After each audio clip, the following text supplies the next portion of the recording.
yeah. Oh yeah. Oh, hi! Hi, you guys!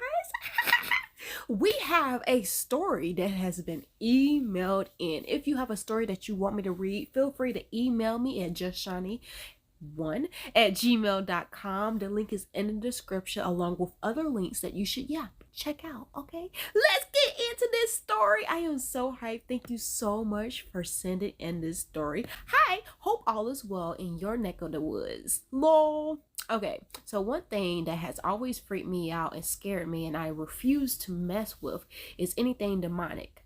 Pika boards. What's Pika boards? Pika boards. I don't know what Pika boards are. Y'all probably know.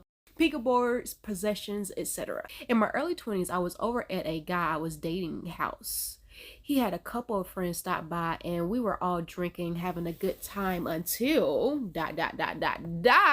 One of his friends said, let's play with his new game I got, and goes out to her car and comes back in. She lays down a Puma board. What's a Puma board? And a pochette Ouija board? Yeah, okay. We're gonna say it's Ouija board. We're gonna say that. I immediately threw up my hands and said, oh, heck no. I don't mess with that kind of stuff. They kept nagging me and unfortunately peer pressure won. I've been there. So I sat down on the floor with everyone else and we all put one finger on the punchette. I'm gonna say it like that. They were asking questions and nothing was happening. I put my finger off and the girl yells to put my finger back on and not to break the circle. I rolled my eyes and sighed, said fine, whatever, and put my finger back on it. They go back to asking questions, still nothing was happening. I took my finger off and stood up and said, this is all bullshit. Bullshit. This isn't real and doesn't work. Look, nothing is happening. I went to the bathroom. While I was in mid-pee, the bathroom light goes out. I yell out, oh, haha, y'all, very funny. So not funny. I finished peeing in the dark, washed my hands, and went to open the door, and it wouldn't open. I said, come on, guys, let go of the door. Stop messing around. I took a deep breath and tried the door, and it immediately opened. No one was there. I walked out to the living room, and they were all sitting around the board asking questions. I asked, who turned out the light and tried locking me in? It said licking. I thought that was me. It wasn't me. It wasn't my mind, y'all. I'm not thinking about food. I am thinking about food. It's the eating day. They asked me, what in the world was I talking about? So I told them what happened. All of them said they never left the board and kept a finger on the planchette the whole time. I got irritated and said, whatever, I'm going home. The guy I was dating asked if I wasn't staying the night then. I said, nope, I'm going home. Like, duh, what? This is all BS and obviously doesn't work, but I'm not going to entertain this. I'm going home. I went down the hall to his bedroom to get my bag and purse. Girl, yes, that sleeping bag, that sleepover bag. Okay, boo. I opened the bedroom door and something flew at my face. I looked down in the floor and saw it was a cologne bottle. His colognes were set up on a tray on the top of the dresser that was against the wall on the right side of the room, about halfway down the length of the wall. So how the heck could a bottle all the way over there fly across the room and almost hit me in the face and land in the hallway on the floor? I yelled for my boyfriend and he came running and I pointed at his bottle and explained what happened. He picked it up and took it back to where it was and we couldn't figure out how it got to the hall. He handed me my bag and purse. I left and also quit dating him. It was scary as hell. I was so freaked out. But that's why I absolutely refuse to mess with that kind of stuff. I don't blame you, boo. Like, what? Girl, that was scary. I do not blame you for leaving. I would have left too. In fact, I would have left before they even like pulled out the board. I would be like, you know what? It was a fun time. I just did my hair and it was a fun time. However, I gotta end the night right here. I would, cause I was just thinking, would I come back to his apartment after that? No, I wouldn't. Not if he didn't cleanse it. No, I would be really weary to to continue dating him. Cause I'd be like, I don't know what you introduced to you in your vessel. Nope. Ain't got time for that. But thank you so much for sending in your story. Again, if you want me to read your stories out loud on the video, let me know. send me an email and I definitely will. Now let's get into the TikToks. I gotta find them first. Hold on. Want to get creeped out? Let's talk about the picture game. Now, let me start this off by saying that the point of this game is to take a picture of something that you can't see, some kind of entity or being. I'm going to get into how you play the game and what can happen, but I want to start by talking about why this game is so dangerous, at least in the belief of folklore. It's been a long-standing belief in many different cultures that cameras don't just capture what you look like, but also capture a piece of your soul. The fear used to be so widespread that some communities would actually refuse to have their photo taken altogether. Though it might not still be a common fear, it was a theory that haunted the early days of photography. In the picture game, you do this with friends, but you're not just taking pictures of your friends. You're trying to take a picture of whatever else you've invited into that room and into that space with you. And that makes me think, and it'll make more sense when I tell you more about the game, but if photos can really hold a fragment of your spirit, and you do capture something in the dark, and you keep that photo, are you feeding the entity access to you? So here's the picture game. You need at least 2 people, but the more people, the better.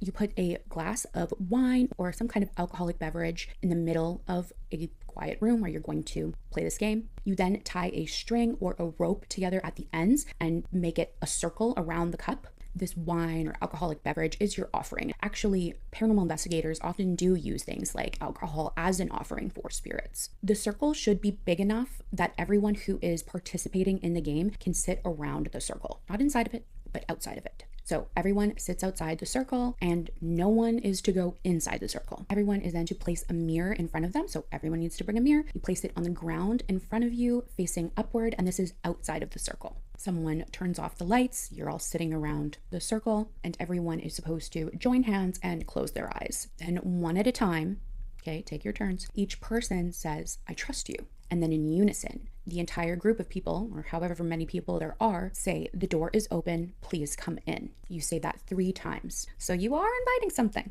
okay? But you don't know what you're inviting. Let me just say that. So do not suggest. But I like talking about creepy things. Sorry, I'm fun. Anyways, after saying this 3 times, everyone opens their eyes, and this is when the game really starts. So it starts with one of the people there. They have their camera. They say, "I caught you," and then they take a picture. They pass that camera to the next person, and the next person does the same thing. You keep doing this around the circle until every person has taken a picture 3 times. When the last person has taken the photo for the 3rd time, they should place the camera down, and everyone closes their eyes again, and in unison, all together, you say, "It is time to go home."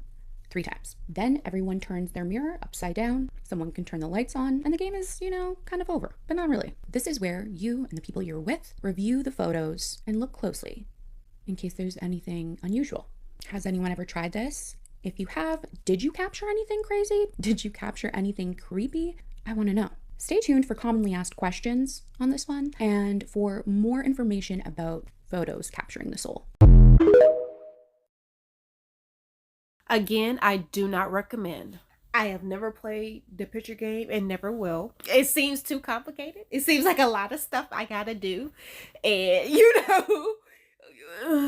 welcoming stuff into my space. No, thank you. No, if I don't know you, why are you here? You feel me? Like, have you ever played this game? Comment below. Let me know if you have, what happened, what you saw, and yeah, everything. You okay? You cool? I saw a tweet on Twitter that said, "Would you live in a haunted house for free?" And I see a lot of y'all saying yes. So I think I'm gonna tell you about my story time about how I actually lived in a haunted house rent free. So my aunt passed away, and basically my mom told me I can go live in her house because the same city that she had her house in, I worked in. At this point, I was like 20 years old, and I was living with my mama, and we was all crowded up. So I was like, you know what, fuck it, yeah, I'll go live in my aunt's house, like, because she didn't pass away in that house, and it was a 4-bedroom, 2-story. I'm like, period. 20 years old, 2-story house. All I had to pay was utilities, so I'm like, okay, cool, bet. So, mind y'all, me and my cousin, which is my aunt's daughter, is really close, and I remember she used to tell me about, how she would have sleep paralysis in the house and things would happen, but I took it with a grain of salt because I'm just like, this is a rent-free house, you know what I'm saying? No rent. So the first night that I got there, when I first walked in the house, right hand of God, I got chills, but I was just like, maybe I'm just paranoid because I'm moving from my mom's house to a big, 2-story house. When I went upstairs, I felt like something was watching me go into room to room because it was 4 bedrooms. So I was just kind of looking around the house because I haven't been in the house since I was, younger. The first night I went to sleep, I woke up at 3:33. Every single night that I lived in that house, I woke up at 3:33 to the point that I didn't even check my phone anymore because I knew what time it was. That was the first sign that something was disturbing my spirit, but I just took it as me being paranoid. So because I was by myself, and I was kind of scared, I was like, okay, let me get a pet. I ended up getting a cat. I had that cat, y'all, I swear to God, every single day that that cat was there, it would literally scratch and meow to get out of the house to go to the backyard. Like, it never liked staying inside of the house at all, and got to the point where I just never seen the cat again. That should have been my second sign. I started having sleep paralysis. Never had this before ever in my life. And when I first started having sleep paralysis, I didn't see anything. It's just I had a state of fear over my body, if that makes sense. I could move my eyes, but I couldn't move my body. At this point, I was becoming restless. I was just living in a constant state of fear, but I was still praying. I had a boyfriend at the time who was really into church, so I was telling him about what was going on. And at first I was trying to keep it to myself because I thought that I was being crazy, but it was to the point where I was really starting to really fear my life, if that makes sense. And I don't even know why I had so much fear, because I hadn't actually seen anything at this point, but just the feeling that I had in that house, it was a constant state of fear. He was like, okay, I'm gonna come over, I'm gonna start sleeping with you, you can start sleeping in my house. I was like, just come over or whatever. He comes over and he prays over the house. I start washing the dishes and we go back upstairs. Now let me explain to y'all. In the kitchen, it's like this. This is the kitchen is right here, and it's the island with the sink, and the island kind of goes out, and then it is the living room. So the living room is towel. So if you was to drop anything on the floor, it would be loud because it's like that hard towel. So I wash the dishes. I put them in that little dryer, y'all know them things you sit on the counter, you put you know what I'm talking about. I don't know how to explain it, but I set the dishes inside of there. Mind you, where the drying dish thing was, it was not nowhere near any edge. It was in the middle of the counter. We go upstairs. This is after he prayed. We go upstairs. We getting cozy in the bed. I kid you not, 5 minutes later, we hear a loud ass noise, like a very loud noise, to the point we was like, what the fuck? We run downstairs. We go look. It's a big ass salad bowl and 2 cups in the middle of the living room. So not even near if something just fell in the living room. No, it was in the middle, like something had thrown it. At that point, he said, you need to get out this house, or you need to get this house actually prayed over, because something is upset here. So at this point, I'm so scared that I'm sleeping at his house. But this particular day, he had to go out of town with his friends for something. So I was like, I'm gonna just spend the night at the house. I'm gonna just pray. I'm gonna drink some NyQuil so I can sleep through the night. I drink the NyQuil. That does not work. I wake up at 3:33. And this time I'm in sleep paralysis. And before I went to sleep, I had a movie playing on the TV. Now, this is a thing. I was playing it on a DVD player because I didn't have cable. I was broke. I was playing it on a DVD player. When I woke up, the movie was on, and then static came on the TV. Right hand of God. When that happened, I literally felt like I was having an anxiety attack because I was breathing really hard, but I could not move. At this point, for the first time ever, and the last time, I saw an actual figure by the door. However, I could not fully make it out because I wear glasses. Well, right now I have contacts. I didn't wear contacts at the time, but I had glasses, so I couldn't make it out, but it was just a black figure. At that point, I closed my eyes and I prayed and I said, God, if this is my time, just let me be with you. Just take me with you. When I kept repeating it in my head, because I can't talk or move, I'm saying it in my head, I go into a deep sleep. When I wake up that next morning, and that was the weird thing. I had never slept that deep before. I don't know if that was God. I'm not sure. But when I woke up that next morning, I started second guessing myself. Did that even really happen? Is this really in my head? Whatever. I get ready for work. When I pull my shirt up to get in the shower, I have a bruise this big on my stomach, to the right, kind of almost at my side. At that point, I said, this is enough. I told my mom, I told my cousins, I told my friends, I told everybody, and I was like, I'm getting out of here. I ended up moving into an apartment with my best friend, and I left all my stuff there. When I was talking to my mom about it, she was telling me about how when my aunt was alive, she came over there to do her hair. She set her phone in the middle of my aunt's bed, and my aunt had a really big bed. They went downstairs to do my aunt's hair, and they heard something loud. So they hit the ground. They went upstairs, and my mom's phone was in the middle of the room. So at this point, I was living with my best friend, and then this is when I think a year later or maybe 2 years later, we had the really bad snowstorm in Dallas. A pipe bursted in my aunt's house, so everyone kind of just went over there to clean out the house. I wouldn't even go to that house after dark. After I moved, I wouldn't go there after dark. But for whatever reason, I went over there with my mom for something. I can't remember what it was. And we ended up finding a manila envelope. When I opened up the envelope with my mom, we pulled it out. It was about 15 obituaries in there. And I had a thought I wonder, is something in this house tied to those obituaries? Because I know this is not my aunt in this house, especially if this is something that my cousin was dealing with while my aunt was still alive. I'm not sure. And of course, my aunt has passed away at this point, so we can't ask her. Rest in peace to my beautiful angel. But yeah, honestly, I didn't care. I don't care what it was, who was mad at, whatever. I was just so thankful that I was out of that house because I didn't know how far it was going to go, especially me being there by myself. And when I got that bruise, I said that is enough. Ever since then, I have not been back. Like, since we found the obituaries and things of that nature, I don't know if anybody lives there now or if they still going through it. But yeah, y'all saying that y'all would live there. If you was terrorized by a damn ghost, you wouldn't care how free the rent was. I promise you, you will be gone.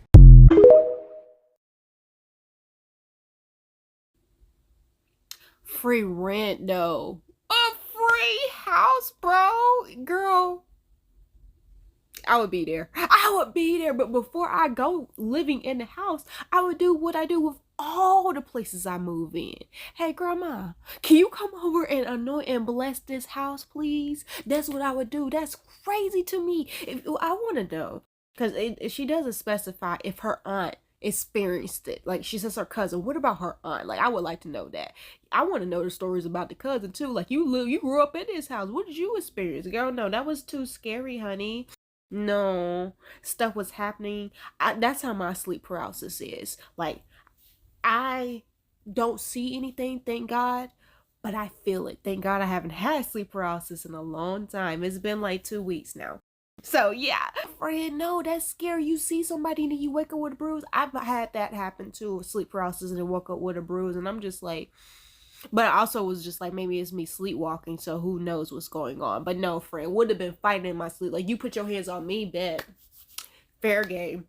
We fighting. But now I would have definitely cleansed the house.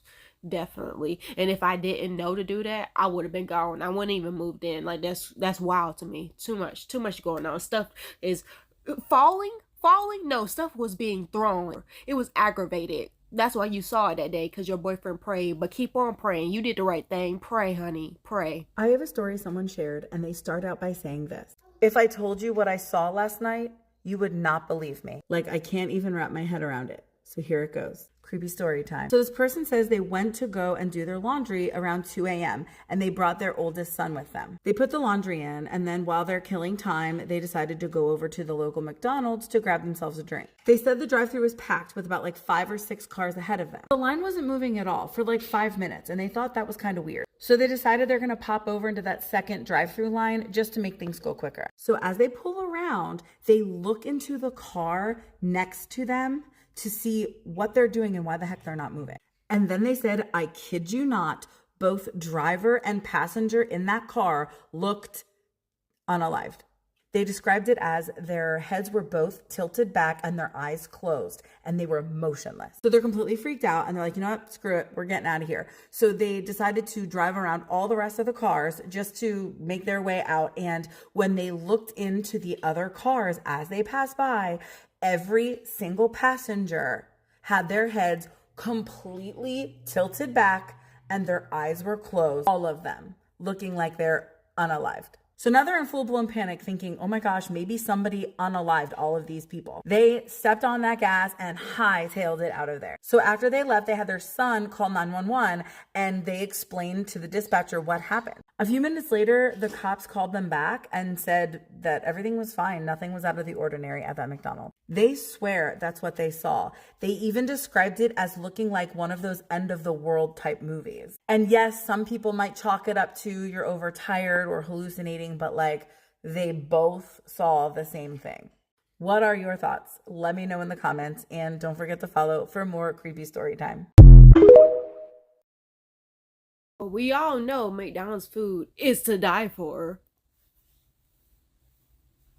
But literally though, like maybe that was like seeing into the future. If you keep on eating McDonald's food, y'all remember the guy who ate McDonald's?